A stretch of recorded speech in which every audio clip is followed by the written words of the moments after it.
G'day, it's Shane here from Grape TV, and thank you for joining me here again at my home bar.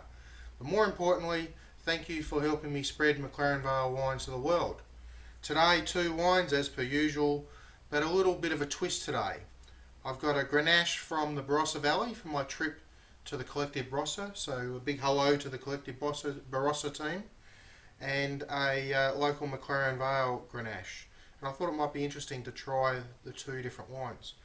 So let's try the Visitor first, and we'll go for the small fry Barossa Grenache 2007.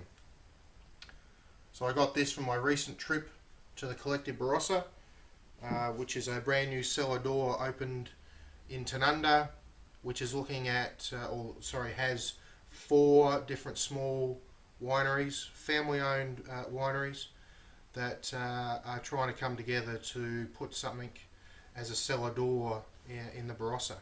I like the idea of the main street of the Barossa. I like the idea of the small family winemakers, and a very interesting place, so really worth a visit. So let's try the wanky thing.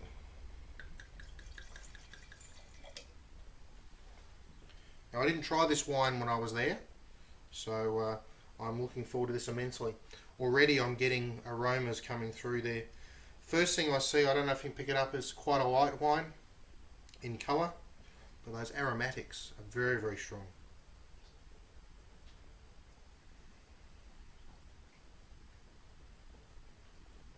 Definite red fruits,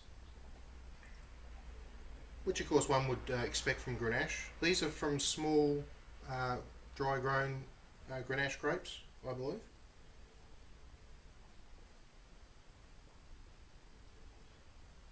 There's a bit of an earthiness to the smell as well, very pleasant earthiness to it. I just realised, here's my spittoon.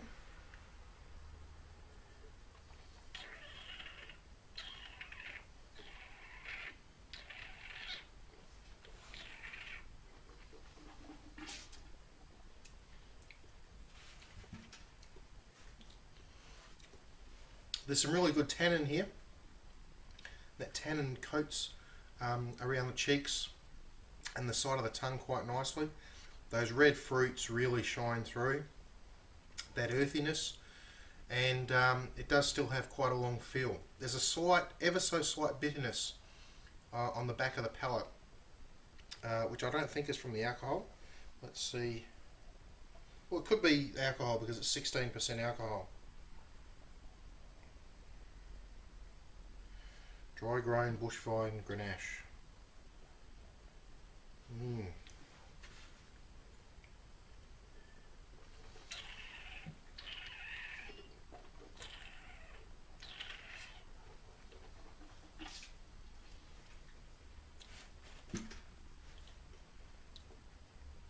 Yeah, it's actually interesting. It starts with those red fruits.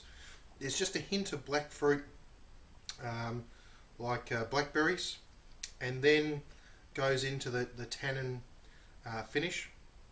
There's plenty of acid on the wine, and like I said, just a bit of bitterness right on the back end, which could be just from the high amount of alcohol. But in saying that, I didn't pick up the alcohol on the nose. Normally a high alcohol, you get a bit of a tingle on the nose, and a very enjoyable wine. I think with that slight bitterness, you wouldn't get that with food, so food would be lovely. I'm thinking pork here. I'm thinking actually some really good Barossa sausages would go lovely with this, and that a little bit of fat that you get from those meats, I think, would take away that slight bitterness. I can't remember what I paid for it, but quite enjoyable. Now let's try the Barossa. The McLaren Vale. So I wanted to make it the same vintage, so they're both from 2007. This is the Oliver's Tauranga Vineyards small batch Grenache. Okay, and it's labelled as the Cadenzia, which is a Grenache project name from McLaren Vale, where a number of small winemakers have got together to label their wines as Cadenzia, so there's a bit of identification with Grenache in the region.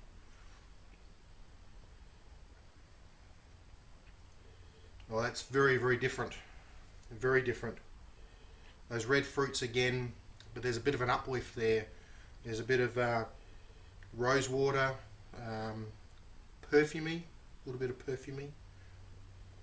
But definitely the sort of the rose petals, rose water type end of the perfumes.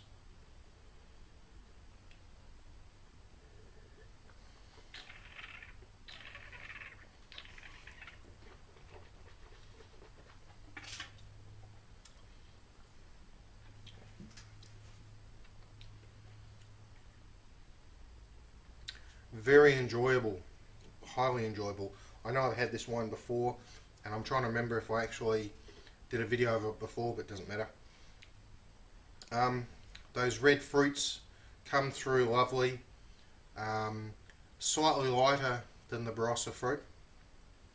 That real perfumey rosewater type aromas follow through on the palate.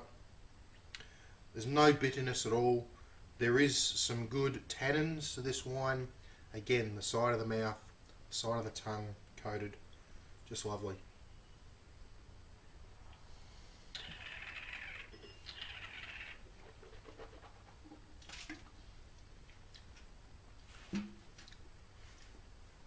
Again, lovely food wine. The same sort of matches that I spoke about for the Barossa.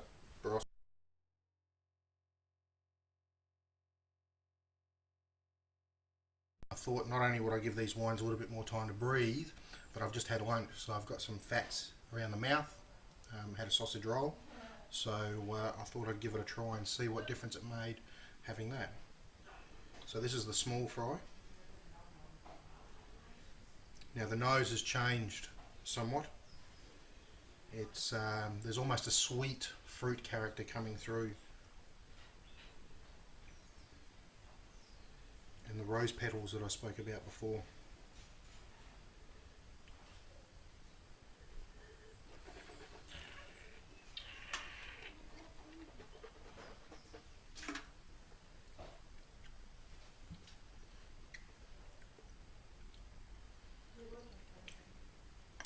There's a bitter cherry component coming through that's different than before.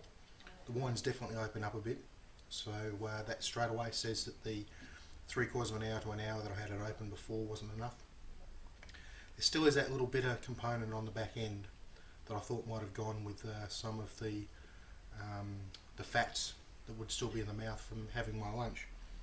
So that probably is from the alcohol. By the way, the 16% alcohol as put on the label for the small fry, it's 14.5 for the Oliver's Taringa.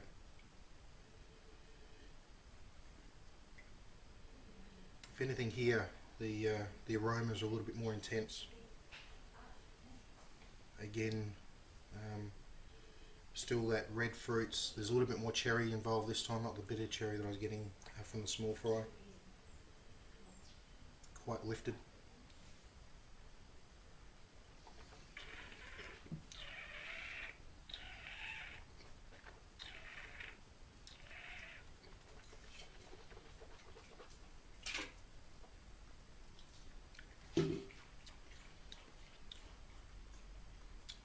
There is almost that sweet fruit character coming through in this wine again, and that's a definite change than last time.